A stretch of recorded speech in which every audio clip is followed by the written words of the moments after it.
Head Mohammad वाला के मज़ाफ़ाती इलाके में पानी का जो बहाव है और पानी की जो सतह है उसमें मुसलसल इजाफा हो रहा है और हम देख रहे हैं कुछ बस्तियों में ऑलरेडी पानी जमा भी होना शुरू हो गया है। यही वजूहात हैं कि जो रेस्क्यू काम है उन्होंने अपनी तैयारियां शुरू कर दी हैं और आप देख सकते हैं कि उन्होंने अपनी जो बोट्स हैं वो मुख्तलिफ मकामात पर उनको पहुंचाना शुरू कर दिया है। पानी की सतह में मुसलसल इजाफा हो रहा है, कई बस्तियां अभी भी ज़ेर आब आ चुकी हैं, हालांकि अभी कोई इतना जो है ऊंचे दर्जे का सैलाब मुल्तान में नहीं पहुंचा,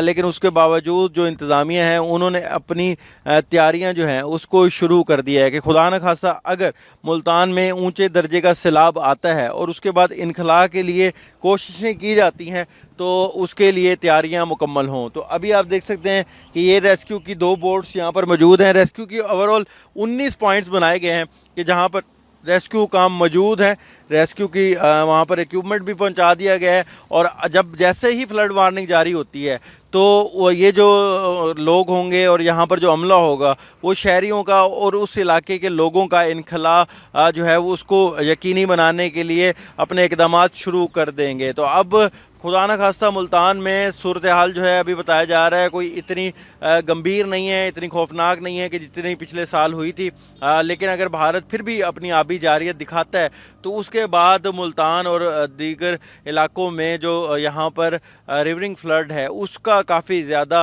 खदशा ज़ाहिर किया जा रहा है, जिसके बायस हर जो इंतज़ामी ओहदेदार हैं उनको अलर्ट रहने के लिए कह दिया गया है। और यही वजूहात हैं कि चाहे रेस्क्यू हो और दीगर अमला हो, उन्होंने अपने यहाँ पर काम जो है वो शुरू कर दिए हैं और एहतियाती तदाबीर के तहत अपना का जो पॉइंट्स हैं वो भी लगाना शुरू कर दिए हैं। तो रेस्क्यू की यहाँ पर बोट्स आना शुरू हो गई हैं। हेड मोहम्मद वाला के करीब ये एक पॉइंट है वहाँ पर, और अगर अब रेस्क्यू को जैसे ही इंतज़ामिया की जानिब से ये कहा जाएगा कि फ़्लड वार्निंग जारी की जाएगी तो वो बाकायदा तौर पर जो इस इलाके में रहने वाले, इस मौज़ूआत में रहने वाले लोग हैं उनका इनखला का अमल जो है वो शुरू कर देंगे।